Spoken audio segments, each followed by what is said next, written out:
Good morning guys. काफ़ी ज़्यादा मैसी पड़ा है घर क्योंकि हम कर रहे हैं इस कमरे से दूसरे कमरे में अपना सामान शिफ्ट। मैं तुम लोगों को दिखाती हूँ। ये देखो, उधर पूरा मेरे हेलमेट्स वगैरह पड़े हैं, वो पूरा कबर्ड मेरी फैली पड़ी है, ये पूरा सामान पड़ा है, इधर बैग वगैरह पड़ा है। हेलो गाइस, तो स्वागत है आपका मेरे न्यू व्लॉग में। और आज का व्लॉग बहुत मज़ेदार होने वाला है क्योंकि हम जा रहे हैं अपनी बाइक पे कुछ पार्ट्स चेंज करवाने। आपने देखा होगा कुछ लास्ट व्लॉग्स में मैं हिमालयन लेकर गई थी, अपनी मोटो मोरी नहीं लेकर नहीं गई थी इसीलिए क्योंकि उसकी ऑयल सील डैमेज हो गई थी। तो आज हमारा ऑयल सील चेंज होगा और ब्रेक लेवर चेंज होगा फ्रंट वाला, तो बहुत मज़ा आने वाला। उसके बाद बाइक काफ़ी स्मूथ हो जाएगी। तो लेट्स गो। भाई लिटरली तो मेरी बाइक की हालत देख रहे हो। इसको आज धुलवा भी देंगे, इसकी चेन भी ढीली हो रही है, चेन भी टाइट करवानी है। निंजा हथौड़ी।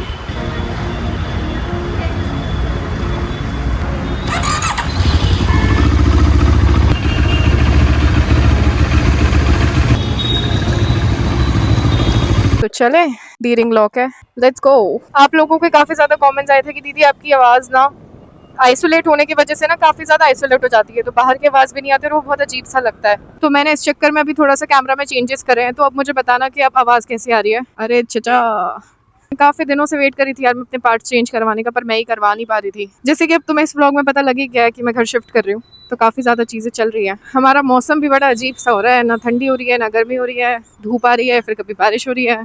मार्च में बारिश हो रही है, बताओ यार।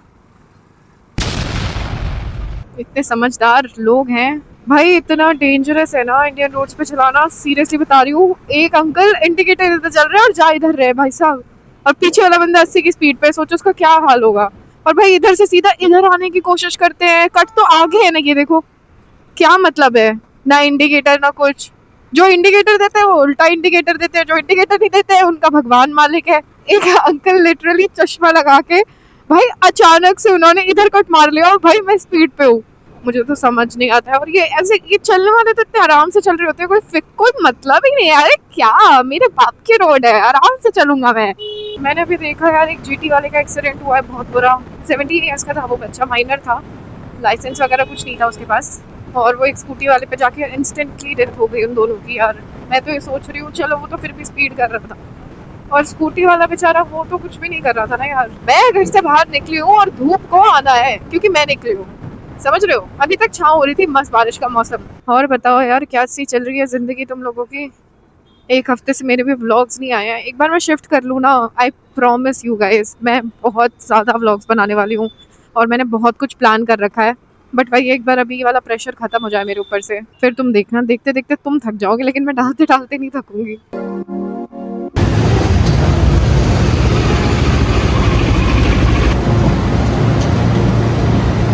अभी भैया करें एक्सकेप को ठीक, वो खड़ी है एक्सकेप, और उसके बाद हो गई हमारी मोटो मोरिनी। काफ़ी ज़्यादा काम कराना है वैसे तो, इसकी चेन वगैरह भी करवानी है। तो अभी वो आगे हमारी बाइक को देखते हैं। यहाँ पर हमारी मोटरसाइकिल लग चुकी है। सबसे पहले भैया करेंगे शायद फोक ऑयल सील का काम। तो अब हमारा जो बाइक का फोक ऑयल है ना, वो राइट वाला लीक हुआ है। अब क्या है, लीक तो हो ही गया है, तो सस्पेंशन जो फोक ऑयल होता है वो पूरा ही चेंज होगा। प्रोसेस आपको दिखा सकती हूँ कि प्रोसेस होता कैसे है और क्या क्या करना पड़ता है। काफ़ी ज़्यादा लोगों के डीएम्स आते हैं मेरे पास कि दीदी पार्ट्स नहीं मिलते मोटो मोरिनी के, चीज़ें नहीं होती हैं, सर्विस नहीं है, सर्विस सेंटर नहीं है। क्योंकि मैंने काफ़ी ज़्यादा इन्फ्लुएंसर देखे हैं जो बोल रहे हैं कि मोटो मोरिनी ऐसी है, मोटो मोरिनी वैसी है, चाइनीज़ है वगैरह है वगैरह। ऐसा कुछ नहीं है। ये मेरा एक ऑनेस्ट रिव्यू है इस मोटरसाइकिल को लेकर। पहली चीज़ तो मैं इस मोटरसाइकिल को हर टेरेन पे चला चुकी हूँ। अगर ये मोटरसाइकिल खराब होती तो मैं इसको हर टेरेन पे नहीं चलाती। कम से कम 12,000 किलोमीटर में इस मोटरसाइकिल को चला चुकी है। अभी मुझे 1 साल नहीं हुआ इसे लिए हुए, अप्रैल में हो जाएगा 1 साल। दूसरी चीज़, इसके पार्ट्स इटालियन मेड मशीन है, तो इसके जो मोटरसाइकिल के पार्ट्स होते हैं वो बाहर से आते हैं। तो जब मेरी फोक ऑयल सील डैमेज हुई थी तो मैंने उसी टाइम ऑर्डर कर दी थी। 1 हफ्ते के अंदर अंदर मेरी मोटरसाइकिल की फोक ऑयल सील आ गई थी। ब्रेक लेवर का भी सेम था, गेयर लेवर का भी सेम था। मैंने काफ़ी ज़्यादा चीज़ें चेंज करवाई हैं, अगर आपने मेरे पहले वाले व्लॉग्स में देखा होगा मोटो मोरिनी के। तीसरी चीज़ पड़ेगी सर्विस। अभी तक मैं इस मोटरसाइकिल की 4 सर्विसेज करवा चुकी हूँ। सर्विस तब होती है, डिपेंड करता है आप मोटरसाइकिल को किस तरीके से और कितना चलाते हो। तो मैं इसके एटलीस्ट 4 सर्विस करवा चुकी हूँ। तो अभी खुद समझ सकते हो 1 साल नहीं हुआ है मुझे अभी इस मोटरसाइकिल को लिए हुए, और स्टिल अगर 4 सर्विस हो चुकी है तो मोटरसाइकिल की सर्विस आराम से मैं करवा पा रही हूँ, राइट। और जिस लोकेशन पे मेरा घर है 10 किलोमीटर दूर है उससे सर्विस सेंटर।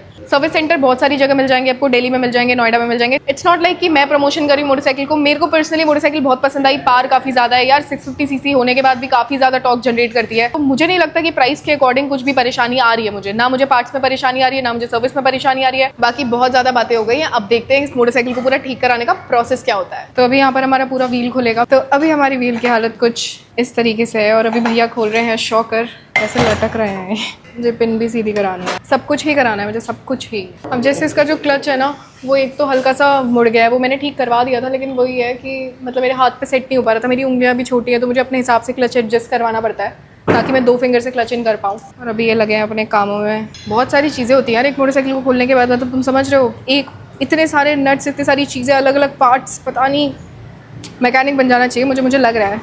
तब तक हम चलते हैं कुछ खाने, मुझे बहुत तेज़ भूख लग रही है। छोटे बच्चे नहीं होते, वो फुर्तीले से होते हैं और ऐसे कुछ ना कुछ उनको शैतानियाँ चाहिए होती है, मैं बिल्कुल वही हूँ। यहाँ पर भैया हमारे ऑयल सील को पेट्रोल से क्लीन कर रहे हैं और उसके बाद भैया कह रहे हैं कि मैं पेट्रोल भर दूंगा ऑयल की जगह ताकि तुम बेहतर मोटरसाइकिल चला पाओ। तो ऐसे कभी भी भरोसा ना करें, अपनी आंखों से देखें कि पेट्रोल भरा जा रहा है या फिर ऑयल। ये है हमारी पुरानी वाली ऑयल सील। ये जो साइड में कॉर्नर्स है ना, डैमेज हो जाते हैं, कट लग जाता है तो फिर ख़राब हो जाती है, मतलब बेकार हो जाती है। यहाँ पर मेरे हाथ में वही डब्बा है जो ऑयल डलेगा, फूक ऑयल। ये देखो मोट्यूल का फूक ऑयल एक्सपर्ट। भाई ये सारा प्रोसेस डिटेल में दिखाने का रीज़न यही है, मेरे काफ़ी ज़्यादा सर में दर्द हो रहा है, स्टिल मैं बैठ के आपको डिटेल में सब कुछ दिखा रही हूँ ताकि आप समझ पाओ कि प्रोसेस होता कैसे है। इसको अंदर बिठा रहे हैं भैया। ये जो यहाँ पर आपको रॉड्स पड़ी हुई दिख रही है, सारी पेट्रोल से क्लीन हुई है। भैया कह रहे थे तुम्हारी बाइक से निकाल लूँ, तो मैंने बोला नहीं, और फिर मुझे बाद में पता लगा कि 3 लीटर, कम से कम 2-3 लीटर चाहिए इनको पेट्रोल पूरा साफ़ करके चीज़ें क्लीन करने के लिए। मैंने कहा अच्छा, मैंने मना कर दिया, पेट्रोल के प्राइसेस बढ़ गए हैं। लगाया इस पर ऑयल, उसके बाद करी ये सील सेट, इसको अब किया ऑयलिंग। यहाँ पर हमारा शॉकर लग चुका है, ये वाला तो ठीक ही है, इसका भैया कह रहे हैं फिर पूरी सील चेंज करवानी पड़ती है क्योंकि डैमेज के चांसेस होते हैं अगर हम चेंज करवाते हैं ऑयल। अब हमारा रहा है ब्रेक और क्लच एक बार एडजस्ट करवाना है, चेन वगैरह, बाकी तो वॉश वगैरह होगी।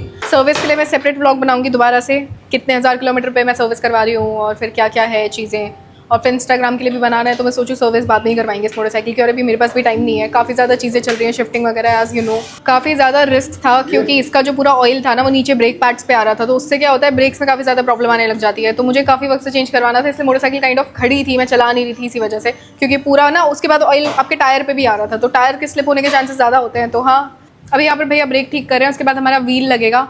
ब्रेक्स में भी काफ़ी ज़्यादा टाइम लगेगा क्योंकि पंप करना पड़ता है ऑयल। जो अभी व्हील लगने वाला है उसका आराम से आप प्रोसेस देखो यहाँ पर कि वो कैसे लगाएंगे, ब्रेक सेट करेंगे व्हील में। तो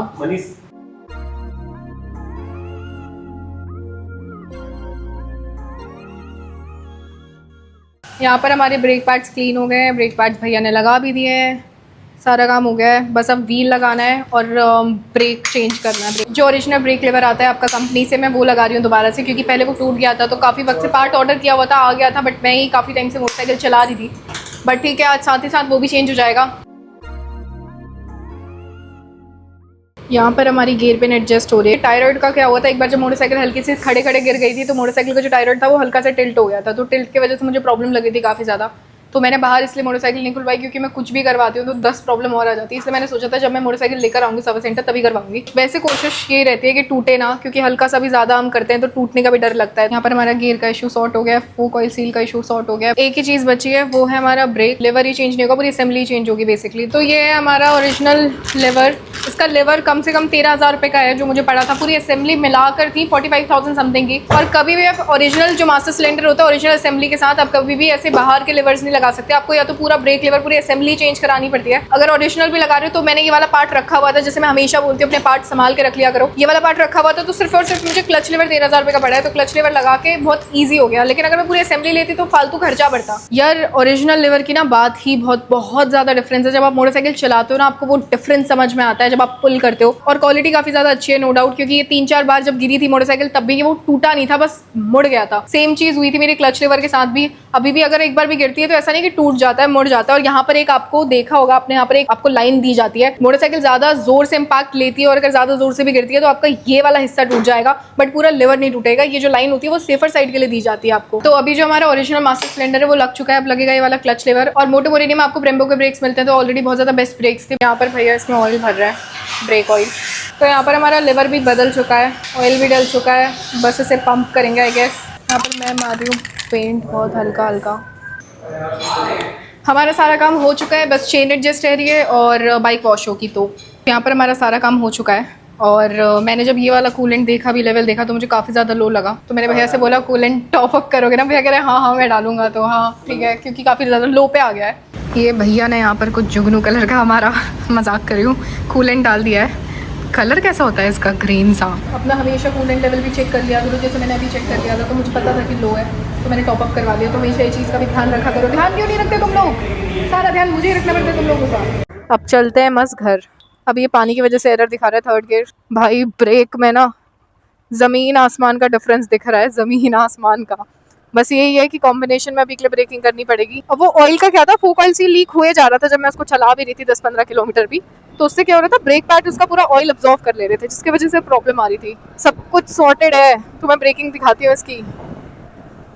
भाई साहब नाइस। लोगों से बच के रहो, बस इतना ही कह सकती हूँ मैं, क्योंकि दूसरों की गलतियां आप अफोर्ड नहीं कर सकते, राइट। ये देखो कितना तेज आ रहा है, मुझे नहीं पता यार इतनी जिंदगियां कैसे लेकर आते हैं ये लोग साथ में। मौसम काफी बढ़िया हो रहा है, घर तो हम पहुंच गए हैं काइंड ऑफ। हम आ चुके हैं घर और अब शुरू हो गई हमारी रियल मेहनत जो है। एडिटिंग काफी ज्यादा मेहनत लगती है, कोशिश करूंगी कि जल्दी कर लूँ और परसों मैं लाइव करने की कोशिश करूंगी इस ब्लॉग को, क्योंकि जीबी रिटर्न का ब्लॉग अभी बाकी है। और आज के ब्लॉग में इतना ही। आई होप आपको ये ब्लॉग से कुछ नॉलेज या फिर कुछ सीखने के लिए मिला हो, और लाइक शेयर सब्सक्राइब जरूर कर देना चैनल को। मिलती हूँ नेक्स्ट ब्लॉग में। Bye bye.